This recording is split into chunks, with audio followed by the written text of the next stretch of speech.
सीधे चलते हैं अरविंद केजरीवाल के घर, जहां गोपाल राय कुछ कह रहे हैं। गोपाल जी, रेडी? गोपाल जी, आपकी पहली प्रतिक्रिया क्या है इन चुनाव के नतीजों पर? गोपाल जी बताइए, आप बताइए। दिल्ली के अंदर गोपाल जी, रेडी? गोपाल जी, आपकी पहली प्रतिक्रिया क्या है इन चुनाव के नतीजों पर? गोपाल जी बताइए, आप बताइए। दिल्ली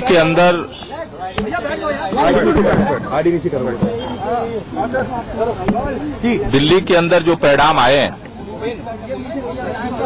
पिछले 10 साल से दिल्ली में एमसीडी के अंदर भारतीय जनता पार्टी सरकार चला रही थी और पूरा देश और पूरी दिल्ली जानती है इस बात को कि 10 साल में एमसीडी में भाजपा ने भ्रष्टाचार का, डेंगू, चिकनगुनिया और गंदगी का अड्डा बनाया। लेकिन उसके बाद जिस तरह से चमत्कारिक जीत भारतीय जनता पार्टी को मिली है,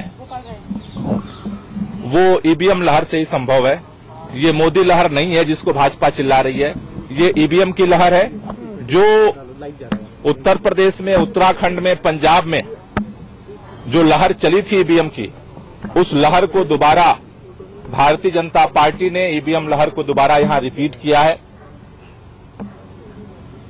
ये आम आदमी पार्टी बहुत छोटी चीज है, आम आदमी पार्टी की जीत हार बहुत छोटी चीज है, लेकिन आजादी की लंबी लड़ाई के बाद जो इस देश को संविधान मिला, लोकतंत्र मिला, अगर लोकतंत्र ईवीएम से तय होने लगेगा तो शायद इस देश के अंदर हमारी पूरी आजादी की विरासत, संविधान के सारे पन्ने और लोकतंत्र के ऊपर ये खतरा खड़ा हो चुका है।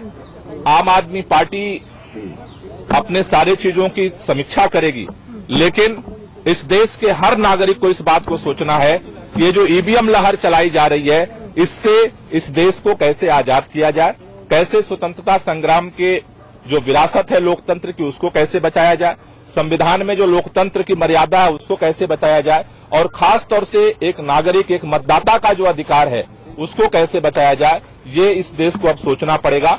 और आम आदमी पार्टी इन सारे पहलुओं पर परिणाम आने के बाद विचार करेगी और उसके बाद अपनी रणनीति।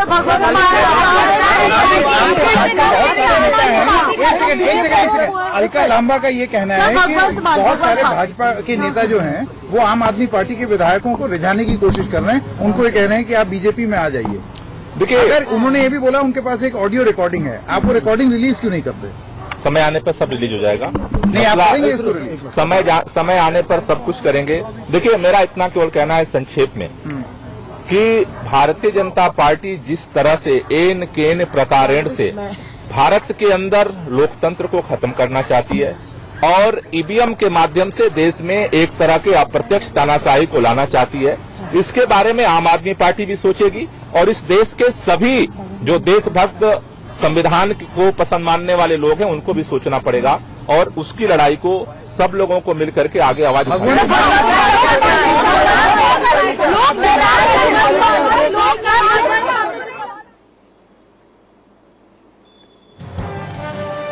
तो अंदर एक मीटिंग हुई। हम इसका संदर्भ बता दें कि गोपाल राय ने बयान क्यों दिया और इतना कर्रा बयान दिया है। उन्होंने, उनका कहना है कि ये मोदी की लहर नहीं, ईवीएम की लहर है। दरअसल अरविंद केजरीवाल के घर गोपाल राय, मनीष सिसोदिया, दिलीप पांडे, ये चारों लोग मिले थे और उसके बाद बाहर आकर इस मीटिंग के परिणाम स्वरूप जो बयान दिया है गोपाल राय ने, वो काफी चौंकाने वाला है। उनको कहना है कि बीजेपी एन केन प्रकारेण सत्ता में बने रहना चाहती है और इसीलिए ईवीएम की लहर चला रही है, ईवीएम का मैनेजमेंट कर रही है।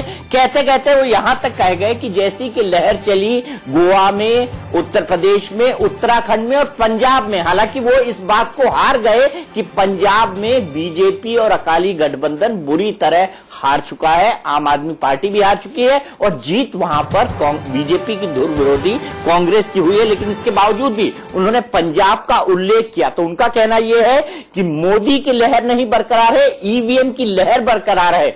और अभी तक आम आदमी पार्टी बार बार ये साफ कर चुकी है कि बीजेपी ईवीएम को मैनेज कर रही है, बीजेपी ईवीएम के साथ छेड़छाड़ कर रही है और अपने मनमाफिक नतीजे ला रही है। इसी बात